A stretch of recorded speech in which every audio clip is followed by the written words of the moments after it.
Ito na mga boss, good news ito. Cuadrolas Casimero versus Naoya Inoue. Ikakasapala ni Haring Torque Alarcik mga idol. Kaya pala itong si Casimero at Naoya Inoue ngayon mga boss ay talagang puspusa na po ang kanilang training.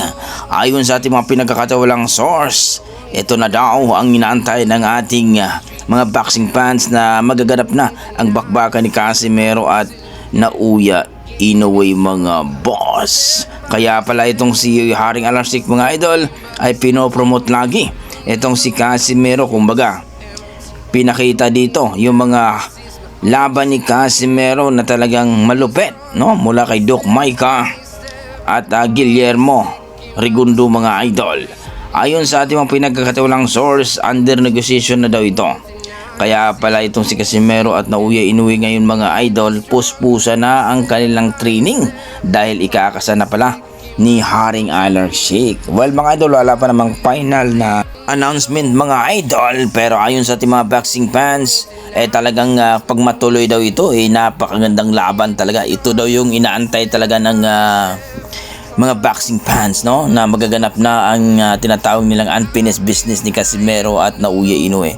Parehong nasa prime pa daw ito ngayon mga idol, kaya magandang laban daw ito. Kumbaga mga idol, pinakita ni Casimero ang kanyang pagkamamaw pagdating sa lona na hindi nagawa ni Naoya Inoue. Imagine mo, 3 beses sa isang round na pinagapang si Luis Neres, samantalang si Naoya Inoue sa isang round pa lang ay siya na po ang na-knockdown. So pareho silang panalo dito kay Nere, kaya mas maganda daw maglaban. Sa bansang Saudi na yan magaganap mga idol, kaya puspusa na ang kanilang training ni Casimero ngayon.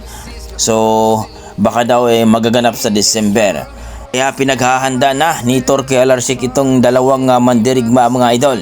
Ang Naoya Inoue, ang monster ng Japan, at ang halimaw sa bansang Pilipinas na si Cuadrolas Casimero. Kayo mga idol, kung matuloy ito mga idol, sino kaya ang gagapang sa dalawang ito? Please comment down below mga idol. Kumpirmado na rin mga idol ang bakbakan ni Ryan Garcia at Conor Benn, no? Mandatory challenger po itong si Conor Benn sa WBC welterweight division mga idol.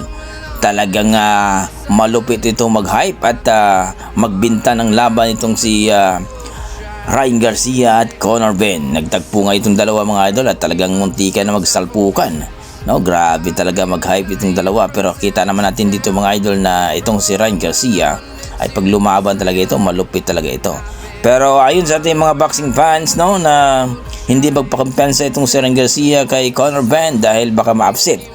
May lakas itong si Conor Benn mga idol, kaya hindi rin ito basta-basta. Medyo matangkad itong si Ryan Garcia at malakas ang kanyang lipok. Pag tumama ito mga idol, sigurado talaga baka mangisay itong si Conor Benn. Pero hindi rin natin masasabi yan mga idol, kasi alam naman natin na si Conor Benn ay palaban din talaga. Pero kayo mga idol, anong masasabi nyo dito kung sakaling matuloy na sa September 12 na nga ang kanilang bakbakan? Sino kaya ang gagapang sa dalawang ito? Please comment down below mga idol para ating pag-usapan. Maraming salamat.